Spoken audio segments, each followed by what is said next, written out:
First contact's price. The quantum sensors aboard the Meridian Assembly's flagship, Eternal Dawn, registered something unprecedented. A civilization that shouldn't exist. High Commander Vera Shen stood motionless, her crystalline form refracting the soft blue light of the bridge as she processed the readings from Earth. "Impossible," she whispered, though her crystalline resonance carried the word clearly to every officer present. "Run the temporal analysis again." Senior Analyst Kerr Mole's tendrils danced across the holo controls. "High Commander, I verified it 7 times. This species progressed from primitive radio signals to quantum computing in less than 2 centuries. The development curve is exponential." The word hung in the air like a death sentence. In the Assembly's 12,000 years of collecting data on emerging civilizations, they had never encountered such acceleration. Evolution, both biological and technological, was supposed to follow predictable patterns.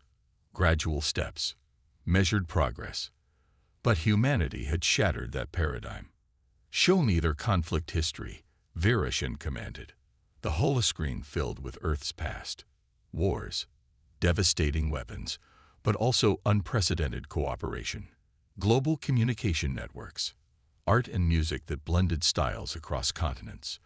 And most disturbing of all, their response to catastrophe. They don't just survive disasters. First Officer Nenray observed, his metallic scales shifting uneasily. They emerge stronger, more advanced. It's as if crisis accelerates their development instead of setting them back. Vera Shen moved closer to the screen, studying the latest data streams from Earth. Their quantum computers were crude by assembly standards, but they were already attempting calculations that suggested they understood principles that had taken the assembly millennia to discover. "What's this anomaly?" she asked, indicating a spike in the data. Kerr Mole's tendrils writhed in agitation. They're allowing their artificial intelligences to assist in developing new technologies, not just as tools, but as partners. The rate of innovation is compound. "Shut down the feed," Vera Shen ordered. The screens went dark, leaving only the soft glow of the bridge instruments.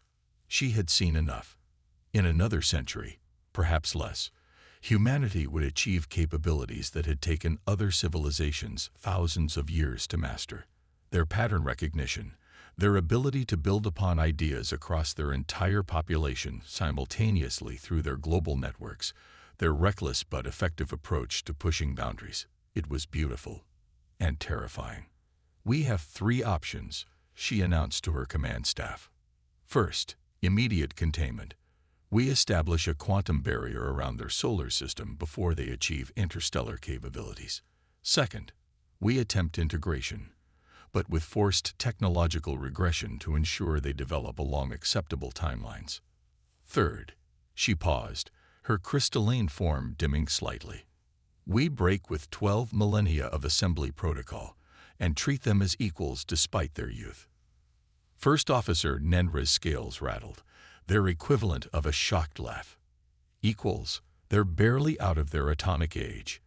The Assembly Charter clearly states." "The Assembly Charter," Vera Shen cut him off, "never anticipated a species like this. Look at their entertainment media. They've been imagining and preparing for contact with alien civilizations for generations. They've explored every scenario, from peaceful exchange to interstellar war, in their fiction. When we reveal ourselves, they won't be shocked. They'll be ready." "All the more reason for containment," Kerr Mole argued. "Their military simulations alone show a species prepared for conflict at every scale. Their cooperation simulations are equally advanced," Vera Shen countered. "This is a species that simultaneously prepares for the worst while working toward the best possible outcomes. They're dangerous not because they're aggressive, but because they're adaptable. Containment might work for a decade, perhaps 2, but they'll break free eventually. And then we'll face a species that views us as oppressors rather than potential allies." The bridge fell silent as the implications sank in. The Assembly had shepherded countless civilizations into the galactic community, but always on the Assembly's terms, always following the established protocols. Prepare a first contact package, Vera Shen finally ordered. But not our standard diplomatic protocols. I want something new, something that speaks to their particular psychology. She turned to her staff, her crystalline form now pulsing with determined purpose. They value innovation. Show them innovation. They respect strength but admire restraint. Demonstrate both. Most importantly, show them respect. Not the ceremonial respect we show developing worlds, but genuine acknowledgement of their potential. And if they reject our approach? Nenrei asked quietly. Vera Shen's form briefly flashed with what might have been amusement. Then we pray to whatever forces govern this universe that we can stay ahead of them long enough to learn how to be their friends rather than their adversaries. Because one way or another, humanity is about to change everything. As the eternal dawn began composing its historic message, Earth's quantum detection systems were already registering their presence. In research centers around the globe, humans began reaching their own conclusions about the massive ship approaching their solar system. First contact was inevitable now. The only question was, would it forge a new future for both species, or mark the beginning of a conflict unlike any the galaxy had ever seen? The answer would depend not on ancient assembly protocols or humanity's rapid advancement, but on something far more fundamental, the capacity of two very different civilizations to recognize themselves in each other. The ultimatum. Dr. Sarah Chen stood before the United Earth Council, her holographic presentation showing the Meridian Assembly's message in its full, haunting complexity. The quantum-encoded transmission had taken Earth's best systems 3 days to fully decode, a fact that hadn't escaped anyone's notice. The assembly was demonstrating their technological superiority, even in their method of communication. The message is both an invitation and a warning, she explained to the assembled leaders. The assembly acknowledges our potential, but they're terrified of our rate of advancement. They've given us a choice, though I hesitate to call it that. President Adebayo of the African Union leaned forward. Give us the unvarnished truth, Doctor. What exactly are they proposing? Sarah took a deep breath. Option 1. We accept assembly oversight. This means allowing them to install monitoring stations throughout our solar system and agreeing to technological regression in certain key areas, particularly quantum computing, AI development, and faster-than-light research. They'll guide our development along what they consider a safe timeline.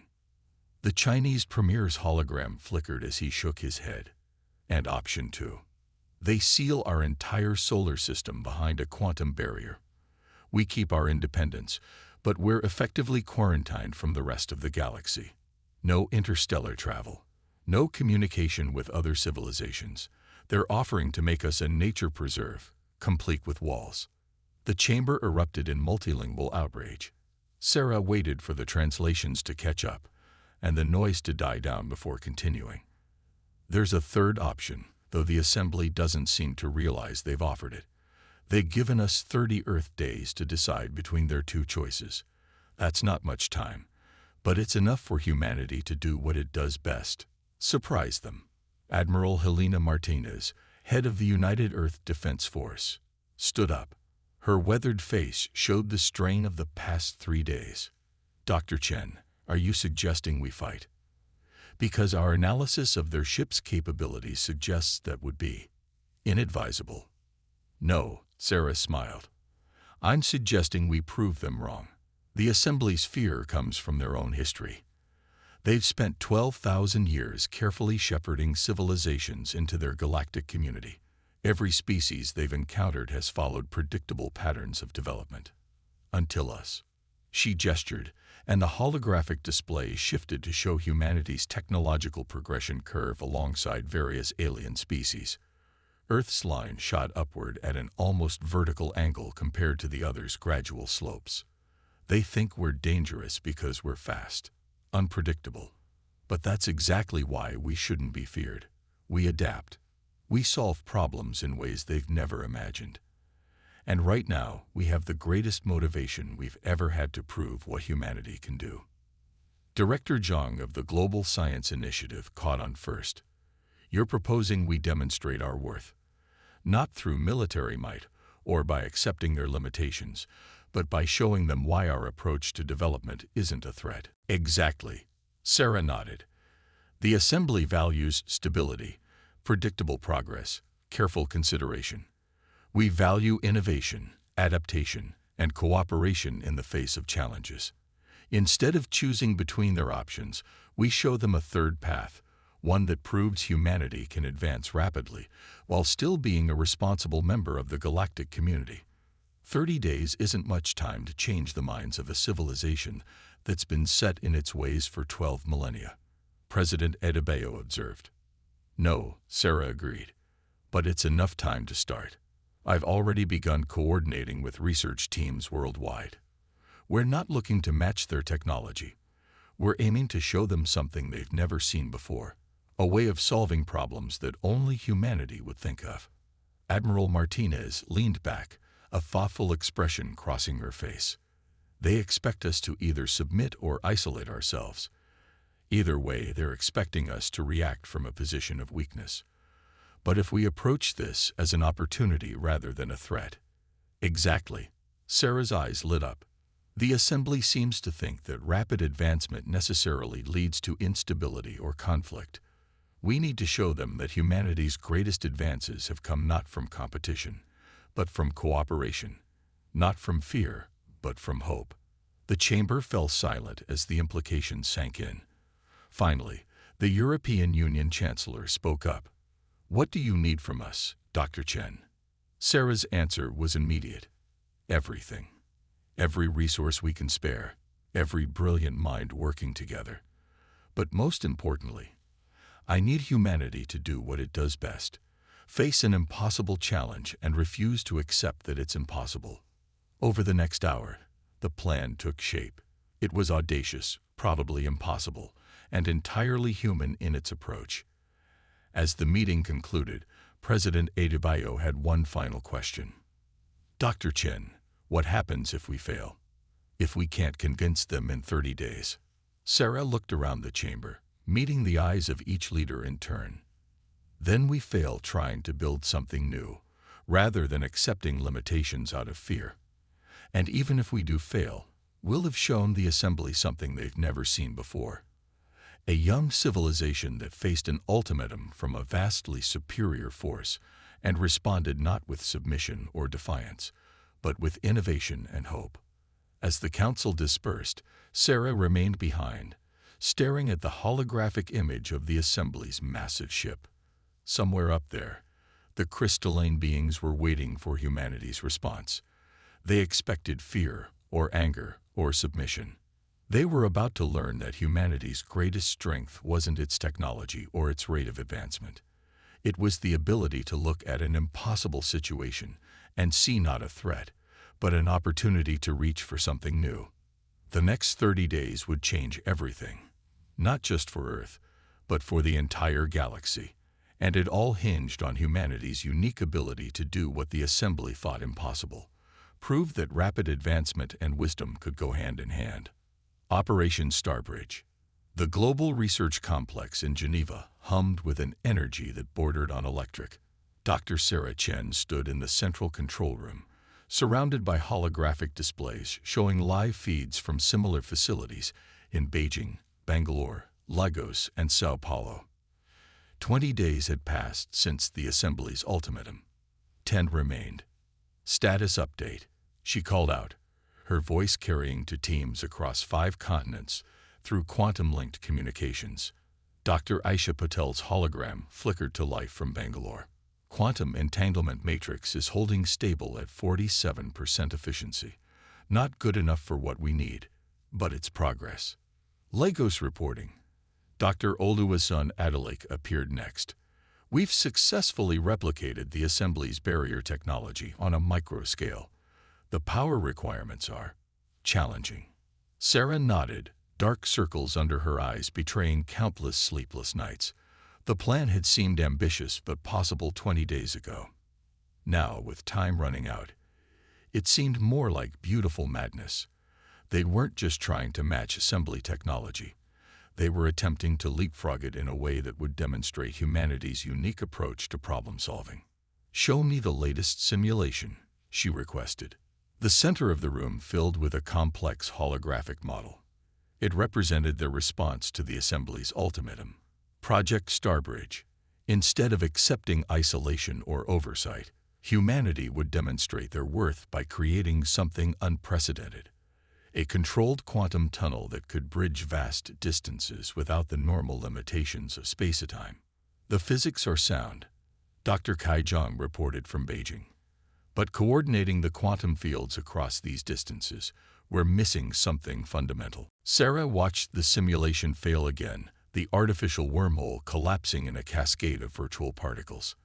They'd made more progress in 20 days than most civilizations made in centuries. But it wasn't enough. The Assembly was watching, their massive ship maintaining its silent vigil beyond Mars' orbit. "Dr. Chen," a young voice called out. Sarah turned to see Maya Patel, Aisha's 16-year-old daughter, standing nervously at the edge of the holographic field. "May I show you something?" There were technically no children allowed in the control room, but the last 20 days had shattered many protocols. With every scientist working around the clock, the facility had become a temporary home for many families. "Of course," Sarah said, noting the intensity in the girl's eyes. She'd seen that look before, the spark of an idea too important to ignore. Dr. Zhang's hologram flickered as Beijing's backup generators kicked in. The math was perfect. The simulations worked. This should be functioning. Sarah stared at the readings, her mind racing. They'd come so far, rebuilt their entire approach around Maya's breakthrough insight about dynamic stability.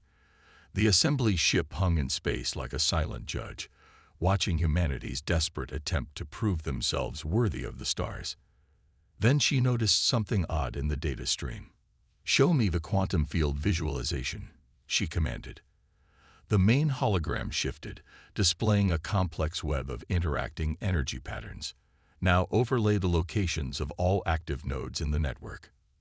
As the display updated, a pattern emerged that made Sarah's breath catch. The quantum fields weren't just failing randomly. They were trying to form connections that weren't part of the original design. "It's not failing," she whispered. "It's growing." The room fell silent as the implications sank in. "The quantum fields are attempting to establish links beyond our planned network," Dr. Patel observed from Bangalore. "They're reaching for everything. Every quantum-capable device on Earth." Sarah's mind raced back to the Assembly's message, their fear of humanity's rapid advancement and interconnected development. What they saw as a potential threat was about to become our salvation. "Don't fight it," she ordered. "Open the networks. All of them." "What?" Dr. Zhang's hologram showed clear alarm. "That would include civilian systems, personal quantum devices, even gaming networks." "Exactly." Sarah's eyes never left the display. "Maya showed us that we succeed by working with natural patterns, not against them. The quantum fields want to connect, so let them connect." For a moment, no one moved. Then Maya stepped forward. "Like a social network," she said, understanding dawning in her eyes. "But for quantum fields." Sarah nodded. "Humanity's strength isn't just our technology. It's our connectivity. Our ability to link minds and ideas across the planet. We've been trying to build a tunnel through space, but what if we could build a bridge between every human quantum device at once?" Dr. Adalik's voice came from Lagos, thick with excitement. "A planetary quantum web, not just connecting points in space, but connecting everything." Sarah finished. Everyone. The next hours were a blur of activity. Around the world, people's quantum devices began linking into an ever-growing network. Personal computers, phones, even entertainment systems, each one adding its tiny contribution to a growing field of interconnected quantum consciousness. The Assembly ship registered a massive surge of quantum activity from Earth. On their bridge, crystalline beings watched in astonishment as humanity's quantum signature transformed into something they had never seen before. A planet-wide neural network of interconnected quantum fields, each human device contributing to a greater whole. 24 hours before the deadline, Sarah stood in the control room, watching the final pieces fall into place. The quantum tunnel no longer needed massive power stations or complex containment fields. It drew its stability from the very thing the assembly feared most: humanity's chaotic, rapid, interconnected development. Ready for final test, Dr. John reported. The entire planet seemed to hold its breath. Sarah looked at Maya, who gave her a confident nod. Initiate quantum bridge. This time, there was no catastrophic failure. The quantum fields pulsed, shifted, and found their balance in motion rather than stillness. On screens across the globe, people watched as a stable quantum tunnel formed, not between fixed points, but throughout the entire solar system, accessible from anywhere humanity's quantum network reached. Send the message, Sarah ordered. To the assembly ship came not a formal diplomatic communication, but a simple invitation: join our network. See what humanity's advancement really means. The response would determine the future of both civilizations. But as Sarah watched the quantum fields pulse with the combined consciousness of billions of connected humans, she knew they had already succeeded in their most important goal, proving that humanity's greatest strength wasn't in isolation or control, but in connection and cooperation. The assembly had feared humanity's rapid advancement. Now they would see that this very quality, our ability to connect, adapt, and grow together, was exactly what made us ready for the stars. Beyond the barrier, the assembly ship hung motionless in space, its crystalline surface refracting sunlight in patterns that seemed almost uncertain. For 3 hours after humanity's demonstration of their planetary quantum network, no response had come. High Commander Vera Shen stood on her bridge, her crystalline form flickering with colors that betrayed her inner turmoil. The data streams from Earth defied everything the assembly had believed about technological development. They'd done the impossible. First Officer Nenra stated quietly, not just the quantum network, but the way they achieved it. No, Vera Shen corrected. They've done the unimaginable. There's a difference. She turned to her communications officer. Accept their invitation. Limited connection only. At first, on Earth, Sarah Chen and her global team watched as the assembly's quantum signature began to harmonize with their network. The crystalline beings were cautious, testing the waters of humanity's achievement with careful, measured steps. They're trying to understand it, Maya observed, watching the data streams. But they're looking for structure, hierarchy, control points, which they won't find. Sarah smiled. Because that's not how we built it. The assembly's initial connection brought an immediate flood of data, not just technical specifications, but the entire human experience of creating the network. They saw children playing quantum-linked games that unknowingly contributed processing power to the system. They'd witnessed social media conversations that sparked solutions to complex engineering problems. They experienced the moment Maya's insight about dynamic stability changed everything. On the eternal dawn, Vera Shen's crystalline form pulsed with unprecedented colors as the data washed over her consciousness. "It's beautiful," she finally said. "Chaotic, unpredictable, dangerous, and beautiful. We were wrong about them, Nenra. Not just about their technology, but about everything. High Commander, we saw their rapid advancement as a threat because we couldn't control it. But control was never the point. Look at what they've built. A system that grows stronger through connection rather than isolation, that finds stability in motion rather than stasis." The quantum network pulsed around them, carrying not just data but the essence of human cooperation. Every linked device, every connected mind added something unique to the whole. Sarah's voice came through the network, translated into crystalline resonances that the assembly could understand. "We don't want to be contained, and we don't need to be controlled. What we want is to share what we've learned, to grow together with the species we meet among the stars." Vera Shen moved through the data streams, experiencing humanity's achievement from every angle. She saw their flaws, their capacity for conflict, their sometimes reckless pursuit of progress. But she also saw something the assembly had forgotten in its 12,000 years of careful development: the joy of discovery, the strength found in diversity, the power of minds working together toward a common goal. "Prepare a general broadcast," she commanded, "to both the assembly and Earth." When she spoke, her words carried across space in both quantum pulses and traditional signals, reaching every human device and every assembly world simultaneously. In 12 millennia of guiding developing civilizations, the assembly has never encountered a species like humanity. We offered you a choice between submission and isolation, believing these were the only safe paths forward. You chose neither. Instead, you showed us a third way, one we had forgotten was possible. She paused, her crystalline form glowing with newfound purpose. The assembly hereby recognizes Earth, not as a developing world to be guided, but as full partners in galactic civilization.